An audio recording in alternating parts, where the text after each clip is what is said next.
Hello friends, आप सभी का स्वागत है एक बार फिर से एस्ट्रो गुरु चैनल पर। और आप देख रहे हैं टैरो विद कृष्णा का एक नया एपिसोड। आज मैं आपके लिए लेकर आया हूं कि ईश्वर आपके लिए क्या संदेश लेकर के आए हैं, ये हम देखेंगे टैरो कार्ड से और जानेंगे आपकी लाइफ में वर्तमान में क्या चल रहा है और फ्यूचर में क्या आ रहा है, और साथ ही साथ ईश्वर का मैसेज क्या है आपके लिए कि आप अपनी लाइफ को किस प्रकार से मैनेज करें, किस प्रकार से उसमें कुछ परिवर्तन लेकर के आएं और आप क्या ऐसा करें जो आपके लिए फेवरेबल हो, आपके लिए फायदेमंद हो। तो आज फिर से एक बार मेरे पास 3 कार्ड्स हैं, जैसा आप मेरे सामने देख रहे हैं। ग्रीन कलर, पिंक कलर और blue colour. Green pile number 1, pink pile number 2 और ब्लू पाइल नंबर 3 है।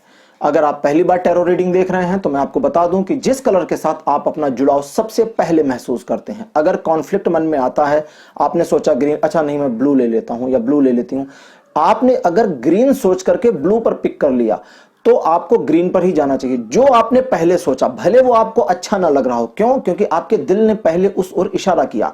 इसे करें, क्योंकि अगर आपने अपने फर्स्ट चॉइस को इग्नोर किया तो रेजोनेट नहीं कर पाएंगे, रीडिंग आपके लिए परफेक्ट नहीं आएगी और आप सोचेंगे कि ये क्या हो गया। तो खैर, अब आप समझ चुके हैं और टाइम स्टैम्प में आपकी पाइल से रिलेटेड टाइमिंग्स दी गई हैं। टाइम स्टैम्प पर क्लिक करें, आप डिस्क्रिप्शन में जाएं, वहां पर टाइम स्टैम्प है। टाइम स्टैम्प पर अपनी पाइल नंबर पर क्लिक करके आप सीधे अपनी पाइल नंबर की रीडिंग में पहुंच सकते हैं, स्विच कर सकते हैं, जंप कर सकते हैं। और साथ साथ टाइम स्टैम्प को इस बार हमने कमेंट सेक्शन में भी पिन कर दिया है ताकि आपकी काफी हेल्प हो जाए। और अगर आप अभी इस चैनल पर नए हैं, आपने सब्सक्राइब नहीं किया है, तो इस चैनल को सब्सक्राइब करना ना भूलें और वीडियो को लाइक भी करें। तो चलिए अब मिलते हैं हम आपकी पाइल में।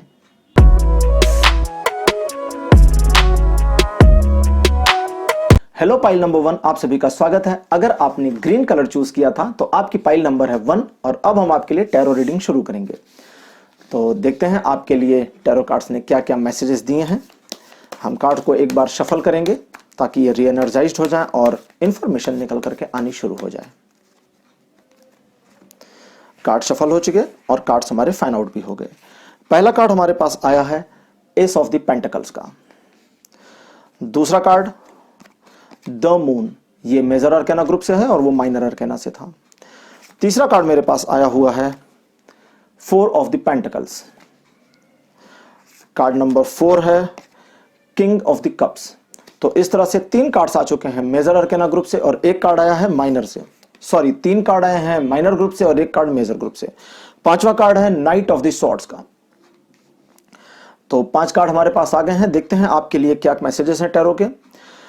पाइल नंबर 1, जैसा कि आप जानते हैं कि आप अपनी लाइफ में धन को लेकर के काफी चिंतित रहे हैं। धन से रिलेटेड आपकी समस्याएं शुरू हो गई हैं और खत्म होने का नाम नहीं ले रही हैं, लेकिन फिर भी अभी आपने अपने मन को काफी ज्यादा इस चीज के लिए मोटिवेट कर लिया है, कहें चार्ज कर लिया है, कहें या समझा लिया है, ऐसा भी कहें कि अब आप अपनी सिचुएशन के साथ थोड़ा तालमेल बिठाने की कोशिश करने लगे हैं। लेकिन मन में अभी भी इस बात की टीस है, इस बात की ललक और चाहत है कि आप अपनी फाइनेंशियल कंडीशन को और बेस्ट कर सकें। ईश्वर ने आपके लिए क्या मैसेजेस दिए हैं, आज का हमारा टॉपिक ये है, तो ज्यादातर हम बातें उस पर भी करेंगे, लेकिन कुछ बातें आपकी लाइफ से रिलेटेड समझ लें और फिर हम देखेंगे कि गॉड के मैसेजेस क्या हैं।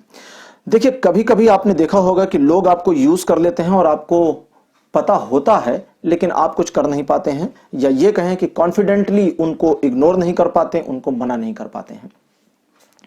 जब आप एक अवसाद की स्थिति में आ जाते हैं या कभी कभी जब डिप्रेशन की कंडीशन हो जाती है तो आप उससे कैसे निकलें ये समझ नहीं पाते और उस डिप्रेशन की कंडीशन में आप खुद को फंसा हुआ भी पाते हैं। आपने कई बार ऐसी सिचुएशन का सामना अपनी लाइफ में किया है जब आपके अंदर काबिलियत तो रही है, लेकिन उस काबिलियत के बावजूद आप डरे हुए थे, संकोच में थे और आगे बढ़ने से अपने आप को रोक गए। आप हेजिटेट होने का एक शिकार हैं, यानी कि हेजिटेशन आपके अंदर बहुत ज्यादा है। कभी कभी आप अपनी बातों को व्यक्त नहीं कर पाते, कह नहीं पाते, या आपके मन में, आपके दिल में जो है उसे व्यक्त करने में आपको थोड़ी सी असुविधा होती है। लेकिन सबसे मजेदार बात है, इसी असुविधा के साथ सबसे मजेदार बात यह है कि आपको बिल्कुल पता होता है कि क्या कहना चाहिए था। यह सब पता होने के बावजूद आप अपने आप को आगे नहीं ला पाते। एक तरीके से कहें तो फ्रेम से बाहर जाने की कोशिश करते हैं और कभी कभी आपको ऐसा फील होता है कि आप नजर में ना आए तो ज्यादा अच्छा रहेगा। आपकी जो मानसिकता है या आपका जो अंडरस्टैंडिंग का तरीका है वो गलत नहीं है, आपका हैंडल करने का तरीका गलत नहीं है, आप अपनी जगह पर बिल्कुल सही हैं, लेकिन आप अपनी क्षमताओं का इस्तेमाल नहीं करेंगे तो फिर आगे कैसे जाएंगे, ये समझने की कोशिश करें। और हम देखते हैं कि ईश्वर के मैसेजेस आपके लिए क्या आए हुए हैं। इनको हम साथ साथ लेकर चलेंगे और ईश्वर के मैसेजेस को रिजोनेट करेंगे आपकी करंट लाइफ से। तो ईश्वर का जो सबसे पहला मैसेज आपके लिए आया है ये है साइलेंस का। साइलेंस का जो मैसेज ईश्वर ने आपको दिया है उसका अर्थ यह है कि उन जगहों पर आपको चुप रहना है जहां पर जरूरत है, और जहां पर जरूरत नहीं है वहां पर बोलना है। साइलेंस की वो मीनिंग नहीं है जो हम समझते हैं। साइलेंस का कार्ड अगर मैं आपको दिखाऊं तो आप इसे ध्यान से देखें, ये यूनिवर्स को भी दिखा रहा है। अब यूनिवर्स में बहुत साइलेंस है, हर कोई ये मानता है, लेकिन आपको शायद पता नहीं होगा, या आपने अगर स्क्रिप्चर्स हिंदू धर्म के पढ़े हो तो आपको पता होगा कि पूरे ब्रह्मांड में ओम गुंजायमान है, ओम की ध्वनि व्याप्त हो रही है। और अगर ओम की ध्वनि पूरे ब्रह्मांड में व्याप्त हो रही है तो ब्रह्मांड शांत नहीं है, हलचल मची हुई है और आवाज निरंतर चल रही है। जिन लोगों ने ओम की ध्वनि सुनी है उन्हें पता होगा, अगर आप में से किसी ने ओम की वो ध्वनि सुनी है जो ब्रह्मांड में चल रही है तो आपको पता होगा कि वो बहुत तेज है, बहुत ज्यादा लाउड है और लगातार है, बिना ब्रेक के है। खैर, हम ओम की ध्वनि की बात नहीं करेंगे क्योंकि वो फिर स्पिरिचुअलिटी में चला जाएगा। आज हम बात करेंगे आपके बारे में, ईश्वर के मैसेजेस। तो मैसेज पहला है कि आप अपने आप में थोड़ी शांति लाने की कोशिश करें। मन की जो हलचल है, दिमाग में जो डिस्टर्बेंस बन जाती है, उसे कंट्रोल करने की कोशिश करें, क्योंकि अगर उस डिस्टर्बेंस को आप कंट्रोल नहीं करेंगे तो आपको आत्मिक शांति का अनुभव नहीं होगा। साथ ही साथ जब आपको आत्मिक शांति का अनुभव नहीं होगा तब आप अपने मन की भावों को उस तरह से व्यक्त नहीं कर पाएंगे जैसा आप करना चाहते हैं, और सिचुएशन के खत्म हो जाने के बाद आप जैसा सोचते हैं कि इस तरह से बोलना चाहिए था लेकिन आपने बोला नहीं। दूसरा कार्ड मेरे पास आया है हार्मोनी का। हार्मोनी का जो कार्ड है ये अपने आप में एक ऐसा इशारा आपके लिए कर रहा है कि जब आप देखिए, यहां पर अब ये इंटरप्रेट भी कर रहा है द मून के साथ में, नाइट ऑफ सॉर्ड्स के साथ में। जब आप अपने स्वार्थ के लिए काम करना शुरू करते हैं तो उस दौरान, अब इसको ध्यान से समझिए, जब आप अपने स्वार्थ के लिए काम करना शुरू करते हैं, अब स्वार्थी इंसान कैसा होता है पहले ये जान लें। स्वार्थी इंसान किसी दूसरे की परवाह नहीं करता, अपना फायदा देखता है। लेकिन आप अपने स्वार्थ के लिए जब काम शुरू करते हैं तो दूसरों की परवाह करते चलते हैं। नाइट ऑफ द सॉर्ड्स का कार्ड आया हुआ है। सॉर्ड्स हाउस का जो नाइट है, ये 4 नाइट्स जो हमारे टैरो कार्ड्स में है उनमें सबसे खतरनाक है, क्योंकि क्षमा करना इसकी फितरत नहीं है। लेकिन ये आपके लिए ये बात कह रहा है कि फ्यूचर में आपको ये करना होगा। आप उन लोगों को क्षमा करना बंद कर दें जिन्होंने धोखा दिया। उन लोगों को बिल्कुल भी कोई, जिसको कहते हैं ना कि, यानी उन लोगों को क्षमा करना बंद कर दें, उन लोगों को कंपनसेशन देना बंद कर दें जिन्होंने आपको एक बार धोखा दिया है, जिनसे आपका वास्ता पड़ा है और आप जानते हैं कि ये भरोसे के लायक नहीं है। और दूसरी बात, जब आप अपने स्वार्थ के ऊपर काम कर रहे हो, बिल्कुल अपने फायदे के लिए काम कर रहे हो, तो डटे रहिए ना अपने फायदे के लिए। फिर उसमें दूसरों का लाभ, दूसरों को साथ लेकर के चलना, ये सब छोड़ दीजिए। दूसरे का लाभ होता है, नुकसान होता है, इसकी परवाह इतनी क्यों करनी है आपको? अपने आप को आगे बढ़ाने की कोशिश करिए। कभी कभी खुद स्वार्थी होकर के आगे बढ़ना भी बहुत काम आता है। जैसे महर्षि थे भगीरथ, या जिसको कहें महाराजा थे भगीरथ, जिन्होंने अपने पुरखों को तारने के लिए गंगा को स्वर्ग से अवतरित करवाया। तो वो क्या कर रहे थे? घोर स्वार्थ का काम कर रहे थे। अपने परिवार, अपने पुरखे, उनके लिए गंगा माता जो स्वर्ग में रह रही, उनको उतार के नीचे लाए। तो उन्होंने गंगा माता की फिक्र करी कि वो स्वर्ग में है, धरती पे आ जाएंगी? नहीं करी। तो अपने बारे में सोचिए। और आज हम क्या कहते हैं? भगीरथ जी ने गंगा को लाया, भगीरथ बहुत महान व्यक्ति थे। तो ऐसे ही जब आप सक्सीड हो जाएंगे तो आपको सभी महान कहेंगे, लेकिन जब तक आप सक्सीड नहीं है, असफल हैं, आप कितने भी महान काम कर दें, दूसरों के लिए कितने भी फायदे पहुंचा दें, कोई भी आपकी महानता को नहीं आंकेगा। इसलिए फोकस पहला अपने ऊपर करिए। हार्मोनी का कार्ड यहां पर इशारा कर रहा है, इंटरप्रेट कर रहा है नाइट ऑफ द सॉर्ड्स के साथ में इस बात के लिए जो मैंने आपको बताया, और द मून के साथ इंटरप्रेट ये करता है कि जब आप डिप्रेस फील करें तब अपने आप में अंदर चले जाएं, थोड़ा सा इंट्रोवर्ट हो जाएं। कभी कभी अंदर चले जाना, इंट्रोवर्ट हो जाना, और जहां पर बोल करके चीजों को खराब किया जा सकता है वहां चुप रहना आपके लिए फायदेमंद होगा। मैंने आपको बोलना भी बताया, चुप रहना भी बताया। ये एक्चुअली मैंने नहीं बताया, कार्ड्स ने बताया। अब हम तीसरी इंफॉर्मेशन लेते हैं आपके लिए। गॉड का जो मैसेज है ये आया है एक्सपीरियंसिंग।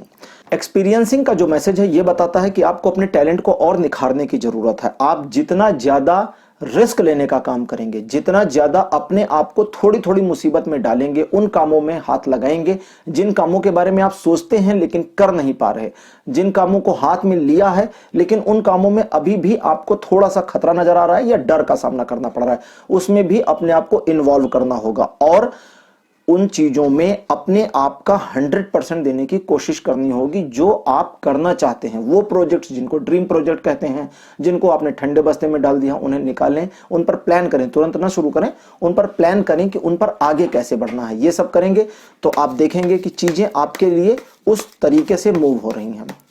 अगला मैसेज हम लेते हैं ईश्वर का, यह है कंपैरिजन। अपनी तुलना करनी बंद कर दीजिए। अपनी तुलना किसी और से करने की जरूरत नहीं है, अपने पास्ट से करनी बंद करनी होगी। आप पहले कैसे थे, अब कैसे हैं और फ्यूचर में कैसे होंगे, इसको सोचना बिल्कुल बंद कर दीजिए।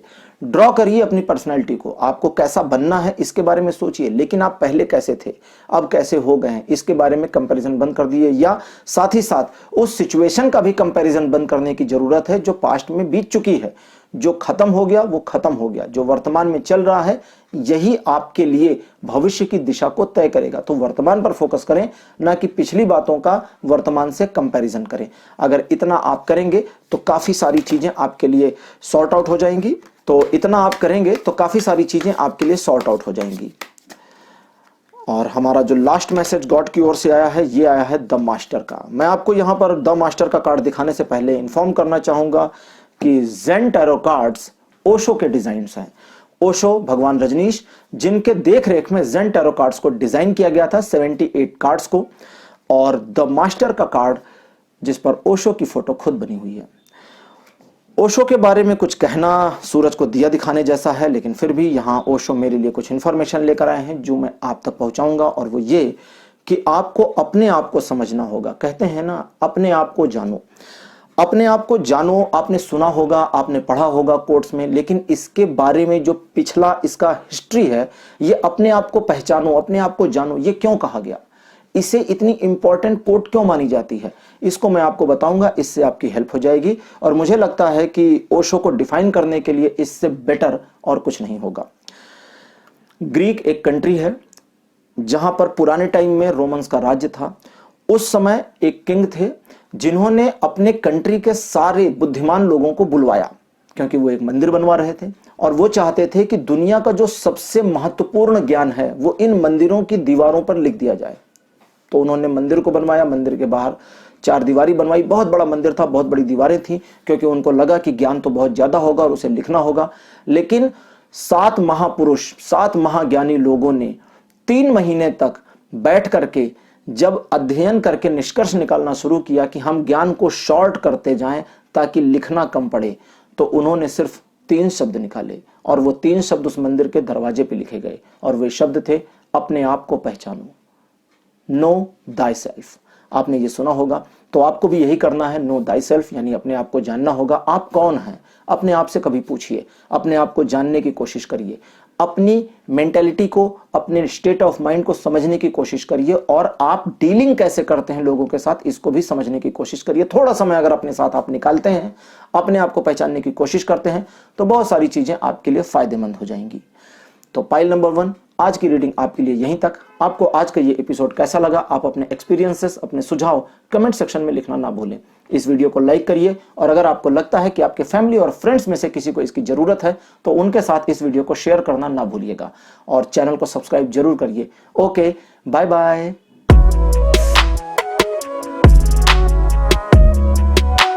हेलो पाइल नंबर 2, आप सभी का स्वागत है आपकी रीडिंग में। अगर आपने पिंक कलर का कार्ड चूज किया था तो आपके लिए पाइल नंबर 2 है, और अब हम आपकी रीडिंग शुरू करेंगे। तो पाइल नंबर 2, देखते हैं आपके लिए टैरो के क्या मैसेजेस हैं, गॉड के क्या मैसेजेस हैं आपके लिए। इसमें हम जानेंगे आपकी लाइफ में क्या चल रहा है, आपको क्या क्या करना चाहिए, ये टैरो से भी देखेंगे, और ईश्वर के जो मैसेज हैं उनको भी हम लेंगे, और ईश्वर के एक नहीं कई मैसेज लेंगे और देखेंगे कि वे आपके लिए क्या क्या सजेस्ट करते हैं। तो कार्ड शफल हो चुके हैं, इनको अब हम फाइंड आउट करते हैं। पहला कार्ड हमारे पास जो आ रहा है यह है पैग ऑफ द पेंटिकल्स का, कार्ड नंबर 1। कार्ड नंबर 2 हमारे पास आया हुआ है the moon. Card number 3 5 of the wands का। Card number 4 9 of the swords, और कार्ड नंबर 5 है द वर्ल्ड का। तो पाइल नंबर 2 आपके लिए जो कार्ड्स आए हैं, इसमें से 2 कार्ड आए हैं मेजर अरकाना ग्रुप से और 3 कार्ड आए हैं माइनर ग्रुप से। तो आपके लिए कुछ अलग तरह की इंफॉर्मेशन आई हुई है और देखते हैं कि ये इंफॉर्मेशन क्या है, किस किस कार्ड का क्या इंटरप्रिटेशन है। चलिए शुरू करते हैं। पाइल नंबर 2, जैसा कि आपको पता होगा कि आपके कई सारे ऐसे प्रोजेक्ट हैं जो डिले होने के कारण ठंडे बस्ते में चले गए। आपने उन पर काम करना था, आपने उनकी योजनाएं बनाई थी, लेकिन आपने उन पर डिले किया या सिचुएशन की वजह से वो डिले हो गए, जिसकी वजह से वो सारे प्रोजेक्ट ठंडे बस्ते में चले गए और अभी उन प्रोजेक्ट से कोई लेना देना नहीं है। साथ ही साथ आप अपने आप में एक महत्वाकांक्षी व्यक्ति हैं। आप अपने जीवन में बहुत कुछ अचीव करना चाहते हैं, लेकिन समस्या यह है कि जब भी आप कुछ अचीव करने की कोशिश करते हैं तो परिस्थितियां आपके विपरीत हो जाती हैं, और परिस्थितियां जब आपके विपरीत हो जाती हैं तो आप उन परिस्थितियों का सामना करने की बजाय कभी कभी भागने की कोशिश करते हैं। कोई आपको उस सिचुएशन से निकाल ले ऐसी उम्मीद करते हैं, या उस सिचुएशन में फंस करके चीजों को और खराब कर लेते हैं। सबसे महत्वपूर्ण बात कि आप उन लोगों पर दोबारा भरोसा करने की कोशिश करते हैं जिन्होंने एक बार धोखा दिया था। कई मामले ऐसे आपकी लाइफ में हैं, कई ऐसे सिचुएशंस, कई ऐसे सर्कमस्टेंसेस आपकी लाइफ में आए हैं जब आपने अपनी गलतियों की वजह से अपनी ही चीजों को खराब कर दिया। अगर आप थोड़ा सा ध्यान देते, जल्दबाजी ना करते, पेशेंस करे रहते, अपने आप को थोड़ा धैर्य दिखा देते, तो चीजें उस तरह से खराब ना होती। और एक कंटिन्यूटी की प्रॉब्लम भी आप में दिख रही है। आप चीजों को कंटिन्यू रखने में, चलाए रखने में काफी कच्चे हैं। जब चीजें चलनी शुरू होती हैं तो आपको बोर्डम फील होने लगता है, फिर आप उसमें से भी अपने समय को चुराने की, बचाने की कोशिश करने लगते हैं। सबसे बुरी बातें तो मैंने आपको बहुत बता दी, मैं अच्छी बात भी बता दूं, वरना आप सोचेंगे कि आज तो सब कुछ निगेटिव जा रहा है। अच्छी बात यह है कि द वर्ल्ड का कार्ड आया हुआ है। द वर्ल्ड का कार्ड ये कहता है कि आने वाले टाइम में काफी परिवर्तन आने वाले हैं। अब परिवर्तन क्यों आने वाले हैं? हो सकता है कि आज की ये रीडिंग चल रही है इसलिए परिवर्तन आने वाले हों, क्योंकि ईश्वर आपके लिए कुछ मैसेजेस लेकर आए हैं और उसकी वजह से परिवर्तन लाइफ में आपके आने वाले हैं। ये जो परिवर्तन आएंगे इसके बारे में आपको बता दूं कि ये परिवर्तन अच्छे होंगे, आपके फायदे के लिए होंगे, बेहतरी के लिए होंगे और भाग्यकारी होंगे। सुनने में अच्छा लगा, अब आप खुश हुए। अब इसकी फ्लॉस को, कमियों को समझिए। परिवर्तन हमें पसंद नहीं आते हैं। परिवर्तन जब भी होते हैं कुछ ऐसा होता है जो हमारे लाइफ में है वो हट जाता है और कुछ नया आता है। परिवर्तन का क्या मतलब है? पुराने का जाना, नए का आना। ये परिवर्तन उस तरह का नहीं होगा जो आपको रुला दे। ऐसे परिवर्तन भी आते हैं, उसके बारे में भी किसी रीडिंग में जब आएगा तब मैं आपको बताऊंगा। यह परिवर्तन आपको तंग कर सकता है, आपको डिस्टर्ब कर सकता है, आपको थोड़ा सा विचलित कर सकता है। यह परिवर्तन आपको रुलाएगा नहीं, यह परिवर्तन आपको हैरिस नहीं करेगा, लेकिन आपके अंदर एक टीज, एक खींच की भावना आ सकती है। यह परिवर्तन जब आएंगे अगले, मैं टाइम पीरियड ले लूं, अगले 1 महीने के अंदर यह परिवर्तन आने शुरू हो जाएंगे आपकी लाइफ में, जिसकी वजह से काफी ज्यादा चीजें आपके लिए फायदेमंद फ्यूचर में तो होंगी, लेकिन उस समय आपको उन चीजों में अपना लाभ नहीं दिखेगा और आपको ऐसा लगेगा कि यार जो चल रहा है चलने दो ना, क्यों चेंज किया जा रहा है। लेकिन इस चेंज को एक्सेप्ट करिए, स्वीकार करिए। क्यों? क्योंकि ये ईश्वर की ओर से आ रहे हैं, और जब परिवर्तन ईश्वर की ओर से आ रहे हों तो उन्हें स्वीकार करके उनका सामना करिए, और कुछ चीजें जो आपको पसंद नहीं आ रही हैं उन्हें भी हो जाने दीजिए, क्योंकि जब चीजें हो जाती हैं तब हमें समझ में आता है कि वो सभी अच्छे के लिए हुई। पहला मैसेज आपके लिए आया हुआ है शिजोफ्रेनिया। तो ये जो मैसेज है शिजोफ्रेनिया का, ये अपने आप में बड़ा यूनिक मैसेज है। मैंने अक्सर देखा है रीडिंग में, बहुत ही कम लोगों के लिए इस तरह का मैसेज आता है। 2 सिचुएशंस के बीच में टैकल करना आपकी खूबी है, आपकी योग्यता, क्षमता है। आप अपनी उस क्षमता को कभी कभी इस्तेमाल करते हैं और ज्यादातर दूसरों के लिए इस्तेमाल करते हैं। 2 सिचुएशंस में से अगर कोई फंसा हुआ है तो उसे निकालने के लिए आपके पास बड़े बढ़िया आइडियाज होते हैं, लेकिन जब आप फंसते हैं तो आप अपनी मदद नहीं कर पाते। और उसका रीजन क्या है? आपके माइंड में चल रही डिस्टर्बेंस। अपने माइंड की डिस्टर्बेंस को अगर आप थोड़ा सा कंट्रोल करने की कोशिश करते हैं, अगर आप अपने ऊपर थोड़ा और फोकस करते हैं और ज्यादा मेहनत खुद पर करते हैं, दूसरों पर नहीं, तो इस चीज से आप उभरेंगे, इस चीज से बाहर आएंगे। ये आपको समझने की जरूरत है। और कभी कभी, अब यहां पर दूसरी भी चीज आ रही है वो भी बता रहा हूं, और कभी कभी जब कोई ऐसी सिचुएशन हो जिसमें से निकलना ही जरूरी है या निकलना अवश्यम भावी हो गया है, जरूरत बन गई है, तो उस सिचुएशन को छोड़ भी दीजिए, लेट गो भी कर दीजिए। हालांकि लेटिंग गो का कार्ड नहीं आया है, लेकिन ये मुझे ये बता रहे हैं कि कभी कभी आप चीज़ों को छोड़ते नहीं हैं, बहुत देर तक पकड़े रहते हैं, और वो देर तक पकड़े रहना उस सिचुएशन को तो हाथ में आने नहीं देता, और पीछे की जो सिचुएशन आपके हाथ में थी उसे भी जान दे देता है, उसे भी आप लॉस कर देते हैं, लूज कर देते हैं। तो इन चीज़ों का ध्यान रखिए। पहला, दो सिचुएशंस के बीच की जो आपकी योग्यता है, उन सिचुएशंस को हैंडल कैसे करें, उन सिचुएशन से कैसे बाहर निकलें, अपनी क्षमता को यूज करें और अपने आप को इसके लिए ट्रेंड करें। और दूसरा, अगर कोई सिचुएशन सचमुच आपके हाथ से निकल गई है, जिसे आप अभी भी पकड़ कर रखे हैं, जैसे कहते हैं ना दांत से पकड़ कर रखा है, तो वो ना करें, जाने दें, भले कोई रिलेशनशिप ही क्यों ना हो। एक रिलेशनशिप के खत्म होने से आपकी जिंदगी नहीं खत्म होती, ये समझें। अगर कोई रिलेशनशिप, अगर कोई ऐसी चीज जिसे आपने अपने दिल के करीब माना है आपकी जिंदगी से हट रही है, तो हटने दीजिए, उसे जाने दीजिए। परिवर्तन का कार्ड है, और परिवर्तन के कार्ड को सपोर्ट करता हुआ शिजोफ्रेनिया का कार्ड है, तो इस चीज को समझें। अब हम दूसरा मैसेज लेंगे, देखते हैं कि ईश्वर की ओर से आपके लिए क्या मैसेज आया है। दूसरा मैसेज आया है क्रिएटिविटी का। आप अपनी क्रिएटिविटी को काफी पीछे छोड़कर आ गए हैं, ये दिखता है। आप पहले क्रिएटिव थे, आप पहले चीजों में काफी एक्सपेरिमेंट करने की कोशिश करते थे, चीजों को अलग ढंग से देखने की, अलग ढंग से बनाने की कोशिश करते थे, लेकिन अभी आपने अपने आप को चलती हुई चीजों के साथ ढालने की कोशिश करी है, जो आपको नहीं करना चाहिए। अपनी क्रिएटिविटी को जगाने की जरूरत है। आपकी जो सोच है, जैसा मैंने शुरू में बताया, आपके कई सारे प्रोजेक्ट हैं जिनको आपने ठंडे बस्ते में डाला क्योंकि वो डिले हो गए, या परिस्थितियां आपके फेवर में नहीं थी, या जिन लोगों का सहयोग चाहिए था उनका सहयोग नहीं मिला, वट कुछ भी सिचुएशन रही, लेकिन वो सारे प्रोजेक्ट ठंडे बस्ते में गए। अब जब वो चले गए ठंडे बस्ते में, तो आपने उनको कभी निकालने की कोशिश नहीं करी। बिल्कुल ऐसे ही आपको अपनी क्रिएटिविटी को ठीक करना है। यानी कि जब आप अपने आप को थोड़ा और क्रिएटिव करेंगे, और ज्यादा अपने आप को क्रिएटिविटी में लगाएंगे। और क्रिएटिविटी क्या है? आप जब कुछ नई चीजों में थोड़ा थोड़ा रिस्क लेना शुरू करते हैं कि चलो ये करके देखते हैं, चलो ये करके देखते हैं, तो कुछ क्रिएटिव होता है। इस चीज के प्रति अपने आप को थोड़ा और मोटिवेट करने की आपको जरूरत है। इस बात का भी ध्यान रखें कि आर्थिक मामलों में, धन के मामले में आप जिन तरह की योजनाएं बनाते हैं, वे योजनाएं होती तो बड़ी बढ़िया हैं, लेकिन उसकी कमियां कुछ ऐसी होती हैं जिसकी वजह से आप सक्सीड नहीं हो पाते। पहले भी ऐसा हुआ होगा। इसलिए अब जब आप कोई योजना बनाते हैं, तो अपनी योजना की कमियां ढूंढने की बजाय उस योजना को और क्रिएटिव कैसे करें, उस योजना को और सुंदर कैसे बनाएं, इस पर फोकस करें, तो आपका काम हो जाएगा। तीसरा मैसेज हम गॉड का लेते हैं।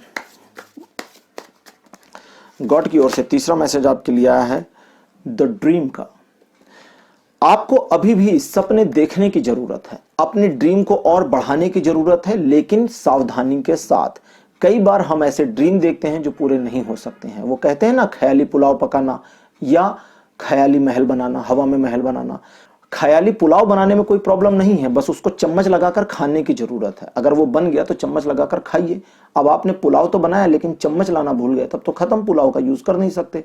बिल्कुल ऐसे ही आपने अगर हवाई किले बनाए हैं, तो उन किलों के नीचे के पिलर्स भी बनाइए। अगर पिलर नहीं बनाएंगे तो हवाई किला ढह जाएगा। तो ये है द ड्रीम की इंटरप्रिटेशन आपके लिए। ये कहते हैं जो सपने आप देखते हैं उन्हें हासिल कैसे करना है, इसके भी सपने देखिए, इसके भी प्लान्स बनाइए, ये भी कल्पना में देखने की कोशिश करिए। कल्पना का घोड़ा उस ओर भी दौड़ाइए कि स्टेप बाय स्टेप अपने लक्ष्य तक पहुंचना कैसे है। जब आप ये करेंगे तो आपकी कल्पना का आप सही ढंग से इस्तेमाल कर पाएंगे, वरना तो अभी आप सिर्फ कल्पना करते हैं और कल्पना यूजलेस हो जाती है। चौथा मैसेज आपके लिए देखते हैं। 5 मैसेजेस लेने वाला हूं, आपको जानकर खुशी होगी। चौथा मैसेज आपके लिए है कंप्लीशन का। कंप्लीशन का मैसेज जो है, ये मुझे ये इशारा कर रहा है, ये बता रहा है कि एक काम को हाथ में लें तो जब तक वो कंप्लीट ना हो जाए दूसरे पर पैर ना रखें। जैसा कि अभी मैंने बताया, 2 सिचुएशंस में से एक को हैंडल करना, यानी कि दोनों चीज बताई, 2 सिचुएशंस को एक साथ हैंडल करना और 2 में से एक को जाने देना। तो 2 में से एक को जाने देना उसी कंडीशन में है जब आप 2 सिचुएशंस को एक साथ बना लेते हैं। यानी कि एक प्रोजेक्ट चल रहा है, फिर दूसरा भी चालू कर दिया, पहला अभी सक्सीड हुआ नहीं है, पहला अपने फ्लो में आया नहीं है, लेकिन दूसरा आपने शुरू कर दिया, तो ये ना करें। एक काम को हाथ में लें, वो पूरा हो जाए, फिर दूसरे काम को हाथ में लें। इस चीज का विशेष ध्यान रखना होगा आपको। और आपके अंदर एक अच्छी खूबी मुझे अभी दिखनी शुरू हुई है, वो ये कि आप प्लानिंग बड़ी बढ़िया कर लेते हैं। आपके प्लान काबिले तारीफ होते हैं। शायद इसीलिए क्रिएटिविटी और ड्रीम का भी कार्ड आया हुआ था। तो अपने प्लान्स के बारे में अपने तक चीजें रखें, दूसरों को ना बताएं। कभी कभी अपने प्लान्स दूसरों को बताना फायदेमंद नहीं होता है, इसका विशेष ध्यान रखने की कोशिश भी करें। अब हम अंतिम मैसेज ईश्वर का लेंगे। आपके लिए क्या आया हुआ है? लास्ट मैसेज आपके लिए आया हुआ है the outsider.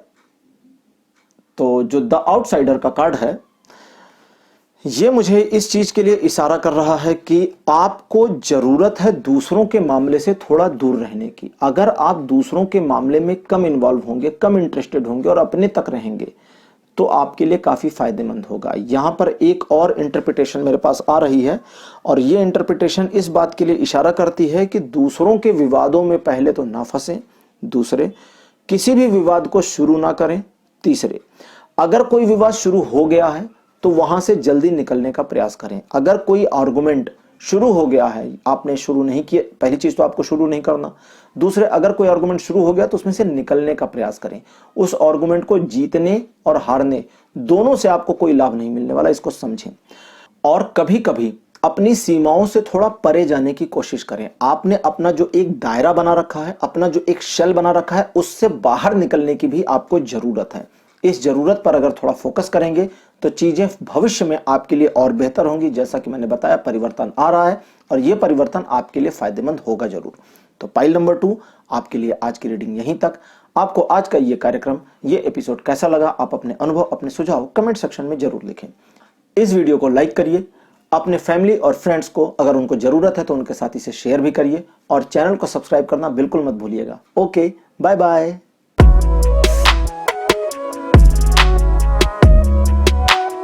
Hello pile number 3, आप सभी का स्वागत है। अगर आपने ब्लू कलर चूज किया था तो आपके लिए आज की रीडिंग शुरू करते हैं। पाइल नंबर 3 आपका है और अब देखते हैं कि आपके लिए टैरो की क्या इंफॉर्मेशंस मेरे पास आई हुई हैं और ईश्वर आपके लिए क्या मैसेजेस लाए हैं, हम साथ साथ ये भी देखेंगे। तो सबसे पहले देखते हैं आपकी वर्तमान लाइफ में क्या क्या चल रहा है। कार्ड्स को हम हर बार की तरह शफल करेंगे ताकि ये री एनर्जाइज हो जाए और इनका लिंक टूट जाए पिछली रीडिंग से। तो मेरे कार्ड सारे शफल हो चुके हैं।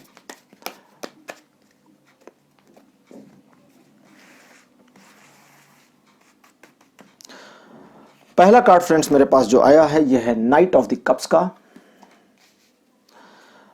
कार्ड नंबर 2 मेरे पास आया हुआ है queen of the pentacles. Third number का कार्ड हम लेते हैं, यह है 6 ऑफ द वॉन्ड्स का। फोर्थ नंबर पर आया है 10 ऑफ द पेंटिकल्स और नंबर 5 पर आया है द मैजिशियन। तो 5 कार्ड्स हमारे पास आ चुके हैं और अब हम देखते हैं कि आपके लिए आज के मैसेजेस क्या हैं, टैरो की गाइडेंस आपके लिए क्या आई है। तो सबसे पहले तो हम आपकी लाइफ में झांकना शुरू करते हैं। पाइल नंबर 3, आपकी लाइफ में काफी सारी चीजें आपके कंट्रोल में हैं। इस समय धन का फ्लो आपकी ओर बहता हुआ दिख रहा है। इसका यह मतलब नहीं आप करोड़पति होने वाले हैं। इसका मतलब धन को अगर सही तरीके से मैनेज करें और धन के प्रबंधन पर पूरा ध्यान दें तो आपके पास जो धन आ रहा है वो सही मात्रा में भी आएगा और उसे सही तरीके से इस्तेमाल भी कर पाएंगे। और साथ साथ अच्छी चीज यह है कि धन से संबंधित किसी समस्या से इस समय आपको निजात मिल सकती है, आने वाले 2-4 दिन में ही मिल सकती है। आपकी नेतृत्व क्षमता में काफी विकास हुआ है। पिछले कुछ समय में नेतृत्व की क्षमता आपकी बढ़ी है। आपने अपने आप पर काफी काम किया है, अपने आप को और आगे निकालने की कोशिश करी है। आप परिवार के लिए बहुत ज्यादा पॉजिटिव हैं, बहुत ज्यादा पॉजिटिव अप्रोच रखते हैं और बहुत कुछ सोचते हैं, लेकिन आपको कुछ उन लोगों से धोखा मिला है जो आपके अपने थे, दिल के करीब थे और उन्होंने आपका इस्तेमाल किया अपने फायदे के लिए। लेकिन उस चीज का आपको थोड़ा कम मलाल है, लेकिन फिर भी दिल में एक हल्की सी टीस तो बनी हुई है। आपके लिए 6 ऑफ द वॉन्ड्स का कार्ड आया है जो व्यापारिक मामलों में, आर्थिक मामलों में एक प्रगति को भी दिखाता है, साथ साथ एक नई दिशा को भी इंगित करता है। यानी हो सकता है आप में से पाइल नंबर 3 के कुछ लोगों ने नियर पास्ट का मतलब पिछले 6 महीने का टाइम होता है, तो नियर पास्ट में अपने जॉब को चेंज किया हो या अपना बिजनेस चेंज किया हो और उसको चेंज करने के बाद उनको काफी ज्यादा आर्थिक लाभ हुआ होगा या अर्थ की ओर से, धन की ओर से, फाइनेंस की ओर से उनको एक सेटिस्फैक्शन मिलनी शुरू हुई होगी। द मैजिशियन का कार्ड आया हुआ है जो बताता है कि अब आने वाला जो समय है वो आपका है। पाइल नंबर 3 कार्ड आपके लिए बड़े पॉजिटिव आए हैं, कोई भी नेगेटिव कार्ड नहीं आया है, जो बहुत बढ़िया मजेदार बात है। आपके लिए आने वाले टाइम में चीजें आपके फेवर में होंगी, आपकी इन्फ्लुएंस करने की क्षमता बढ़ जाएगी, तो आप दूसरों को जल्दी जल्दी आसानी से प्रभावित कर पाएंगे और दूसरों से काम निकालने में बहुत सक्सीड होंगे। इसका ये बिल्कुल भी मतलब नहीं है कि ऐसे लोगों को प्रभावित करने का प्रयास करें जिन्हें नहीं करना चाहिए, या कोई ऐसा काम कराने का प्रयास करें जो अनैतिक है। उन सब चीजों पर फोकस मत करिएगा, अपनी पर्सनल ग्रोथ पर ध्यान रखिए और अपने आप को और बेस्ट करने की कोशिश करिए। तो इन्फ्लुएंस का जो मामला बनता है, इसमें ना सिर्फ आप दूसरों को इन्फ्लुएंस करेंगे बल्कि आप खुद को भी इन्फ्लुएंस कर सकते हैं। आप अपनी पर्सनैलिटी में चेंज कर सकते हैं, अपनी कुछ आदतों को परिवर्तित कर सकते हैं और अपने जीवन को एक नए रूप में, नए प्रारूप में ढाल भी सकते हैं अगर आप चाहेंगे तो। अब हम ज़ेन टैरो कार्ड से मैसेजेस लेंगे ईश्वर के और उनका इंटरप्रिटेशन देखेंगे राइडर वाइट की डेक से और जानेंगे कि ईश्वर आपके लिए मैसेजेस क्या लेकर के आ रहे हैं। Pile number 3 zen tarot card से मेरे पास जो पहला कार्ड आया है ये है मिजर का। मैं आपको कार्ड दिखा दूं, ये मिजर का कार्ड है। ये कार्ड मुझे बताता है कि कुछ ऐसी चीजें भी आपकी लाइफ में हैं जिन्हें आप कभी कभी या तो हैंडल नहीं करना चाहते, उन चीजों से भागने की कोशिश करते हैं, या उन चीजों में बहुत ज्यादा बेस्ट होने की उम्मीद करते हैं। कभी कभी चीजें जिंदगी में इस तरह भी आती हैं जो आपको बहुत कुछ देकर जा सकती हैं, लेकिन एक जो डर है, भय है, आगे कदम बढ़ाने से हिचकिचाहट है, उसका सामना आप कर नहीं पाते। इस वजह से भी कई सारी अपॉर्चुनिटीज लाइफ में आपने छोड़ी हैं, आपसे छूट गई हैं। अपनी बातों को ठीक ढंग से ना कह पाना भी आपको एक प्रॉब्लम में डालता है, हालांकि उससे बहुत ज्यादा बड़ी समस्याएं अभी तक तो नहीं हुई हैं। इस चीज का भी ध्यान रखें कि धन के मामले में, धन को खर्च करने के मामले में विवेक की ज्यादा जरूरत है, क्योंकि धन अगर सही तरीके से खर्च ना किया जाए तो धन वेस्ट हो जाता है और सही तरीके से खर्च किया जाए तो धन प्रॉस्पेरिटी को बढ़ाता है।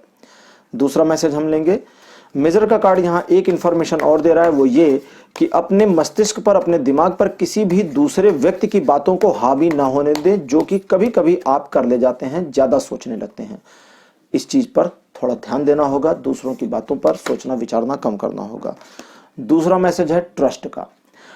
ट्रस्ट के मामले में आप काफी पॉजिटिव भी हैं, काफी नेगेटिव भी हैं। उन लोगों पर बहुत जल्दी ट्रस्ट करते हैं जिन पर एक्चुअली नहीं करना चाहिए, और उन लोगों पर बिल्कुल ट्रस्ट नहीं करते हैं जिन पर करना चाहिए। और सबसे ज्यादा ट्रस्ट तो अपने ऊपर नहीं है। अपने ऊपर आपका जो ट्रस्ट है उसमें काफी सारे लैक्स हैं, काफी सारी कमियां हैं। इन कमियों को दूर करने के लिए आपको सबसे पहले थोड़ा स्पिरिचुअल होने की जरूरत है। स्पिरिचुअल होने का अर्थ यह नहीं है कि मंदिर में जाना है, पूजा करनी है सबके सामने, और इसका यह भी अर्थ नहीं है कि बिल्कुल नहीं जाना है, पूजा करने नहीं बैठनी है। मिडिल वे रखें, बीच का मार्ग रखें, यही ठीक रहेगा। जरूरत से ज्यादा दिखावा नहीं करना और बिल्कुल भी दिखावे से हटना भी नहीं है। अब दिखावे से ना हटना, इसको मैं क्यों कह रहा हूं, इसको भी समझें। ईश्वर आपके लिए काफी कुछ करते हैं, लेकिन आप उनके लिए अगर कुछ नहीं करते हैं तो आपकी ओर से एक लैक होता है, ऊर्जा का एक स्रोत बंद हो जाता है। उधर से तो आ रही, लेकिन इधर से अगर नहीं जा रही है तो एनर्जी लेवल कमजोर हो जाता है। वो जो लेवल है ना, आप समझ रहे हैं बात को, जैसे पॉजिटिव और निगेटिव होती है, ठीक है। इलेक्ट्रिसिटी में पॉजिटिव और निगेटिव होते हैं तो उसी की वजह से इलेक्ट्रिक चलती है। अगर हम निगेटिव को काट दें तो भी नहीं चलेगी, पॉजिटिव काट दें तो भी नहीं चलेगी, तो दोनों का होना चाहिए। तो ईश्वर की कृपा तो आ रही है, बट आपकी ओर से कुछ चीजें जा कम रही हैं। अब जैसा कि मैंने कहा कि श्रद्धा रखनी है, लेकिन मंदिर भी जाना है, पूजा भी करनी है, लेकिन ओवरलोडिंग नहीं करनी है, अतिरेकता नहीं करनी है। अब ये क्यों करनी है? क्योंकि इन चीजों को करने से ही आपके एफर्ट को देखा जा सकता है। अगर आप कहें कि मैं मन में मानता हूं, तो ईश्वर भी कहेंगे कि भैया मैं भी तुम्हें मन में मानता हूं और मन में ही तुम्हें सब कुछ दे रहा हूं, फिजिकल नहीं दे रहा। आप भी फिजिकल करें ताकि वे भी फिजिकल करें। अब आप चीजों को ठीक से समझ पाए होंगे। और अपने ऊपर ट्रस्ट करना सबसे ज्यादा शुरू करें, पहला। दूसरा, उन लोगों पर ट्रस्ट करना बंद करें जिन्होंने धोखा दिया है। तीसरा, जो लोग ट्रस्ट करने के लायक हैं उन्हें थोड़ा और परख लें और फिर ट्रस्ट करें। ट्रस्ट बहुत जल्दी मत करें और ट्रस्ट अंधा भी ना करें, इसका ध्यान रखें। तीसरा मैसेज गॉड की ओर से आपके लिए आया है सक्सेस का। अब सक्सेस का जो मैसेज है ये राइडर वाइट की डेक के स्ट्रेंथ के कार्ड से रेजोनेट करता है और बहुत बढ़िया इंफॉर्मेशन देता है। और अभी यहाँ स्ट्रेंथ का कार्ड नहीं है, लेकिन इन्होंने स्ट्रेंथ की इंफॉर्मेशन देनी शुरू कर दी है। आपको कुछ ऐसी परिस्थितियों का सामना करने से अपने आप को बिल्कुल भी पीछे नहीं हटाना चाहिए, जो परिस्थितियां आप जानते हैं कि आपके लिए बड़ी हैं, आपके लिए चुनौतीपूर्ण हैं। अगर आप चुनौतियों का सामना सही ढंग से करते हैं, अगर सही ढंग क्या होता है चुनौतियों का सामना करने की, उनका सामना करना ही सही ढंग है। बाकी तो बाद की बात है कि आप क्या क्या करेंगे, क्या क्या नहीं करेंगे। तो यही सही ढंग है कि आप चुनौतियों को स्वीकार करें और उनका सामना करने का प्रयास करें। लेकिन यहां आपको थोड़ी सावधानी भी रखनी होगी। कुछ ऐसी भी चुनौतियां होती हैं जिनको स्वीकार कतई नहीं करना चाहिए, जैसे 2 फ्लोर की बिल्डिंग से कूद जाना, ऐसा नहीं करना चाहिए, ठीक है। या कुछ ऐसी चीजों को खा लेना जिन्हें नहीं खाना चाहिए। तो उस तरह की चुनौतियों को स्वीकार बिल्कुल ना करें। उस तरह की चुनौतियां कोई देता है तो हंस लें, टाल दें, मामले को जाने दें। ये भी आपकी लाइफ में फ्यूचर में आ सकता है, इसको समझें। इसीलिए मैंने ये बताया, ऐसा कोई हंसने के लिए नहीं बोला है मैंने। इन चीजों की संभावना फ्यूचर में है। उन चुनौतियों को स्वीकार करें जिसके बारे में आपको हल्का सा कॉन्फिडेंस है कि आप इसमें आगे निकल सकते हैं।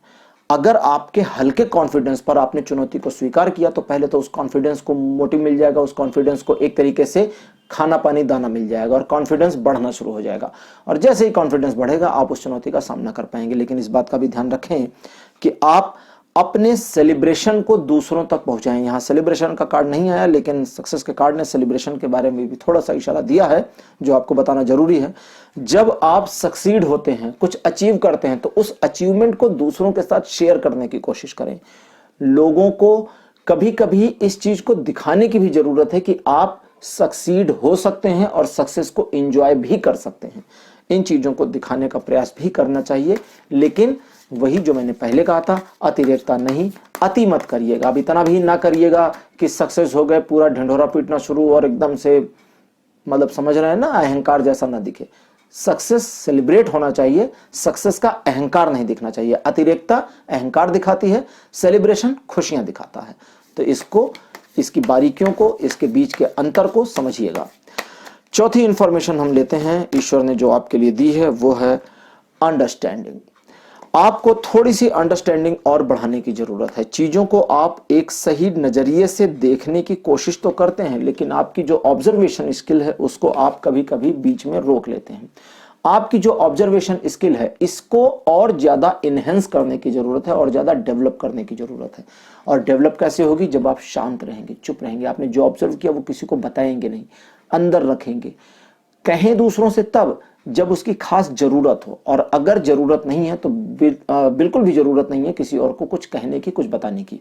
इस चीज को ध्यान रखें। दूसरी बात, आप अपने जीवन साथी के साथ और अपने लव पार्टनर के साथ थोड़ी अंडरस्टैंडिंग और बढ़ाएं। बिजनेस पार्टनर को थोड़ी सी छूट देने की कोशिश करें, बहुत ज्यादा कंट्रोल करने का प्रयास ना करें, क्योंकि इससे आपके बिजनेस पार्टनरशिप में प्रॉब्लम्स आएंगी। इस बात का भी ध्यान रखें कि अगर आप अपने घर में अपने बच्चों को या अपने घर के कुछ मेंबर, मान लें आप बड़े हैं और अपने घर के छोटे मेंबर्स को आप बहुत ज्यादा अपने कंट्रोल में रखना चाहते हैं, तो ये भी बहुत बढ़िया बात नहीं है। यहां भी आपको थोड़ा सा अपने आप को इस चीज के लिए प्रिपेयर करना होगा कि उन्हें उड़ान भरने दें। जैसे कहते हैं ना कि थोड़ा सा उड़ने दीजिए। ये पंछियों के लिए होता है। जब पंछियों के बच्चे थोड़ा बड़े होने लगते हैं तो पंछी उन्हें उड़ने देते हैं और गिरने भी देते हैं छोटी छोटी जगहों पर। तो थोड़ा सा ठोकर खाने दीजिए। जब कोई ठोकर खाता है तभी उसे पहली चीज तो आपकी कीमत पता चलती है, और दूसरी चीज तभी वो कुछ सीख पाता है। तो अपने सीखने के कार्य को भी बढ़ाएं, और साथ साथ अपनी फैमिली में अगर आपके छोटे मेंबर्स हैं फैमिली के, अब छोटे मेंबर्स में माइनर्स नहीं आते, इनको ध्यान रखिएगा।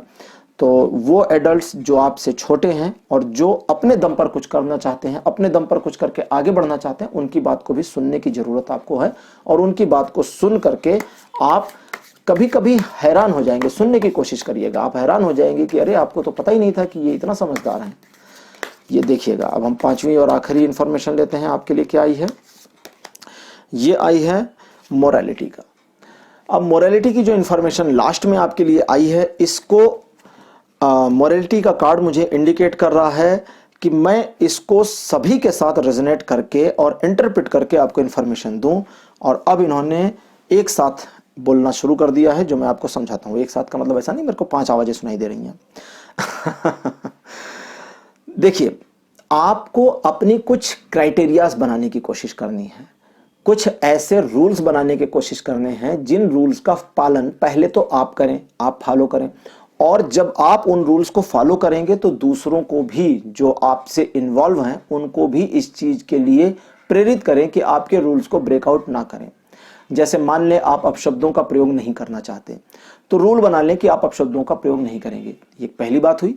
अब दूसरी बात, इस रूल को दूसरों के सामने भी बता दें कि वे जब आपसे बातचीत करें तो अपशब्दों का इस्तेमाल ना करें, क्योंकि आप नहीं करते, आपने बंद कर दिया है और अब आपको यह चीज पसंद नहीं है।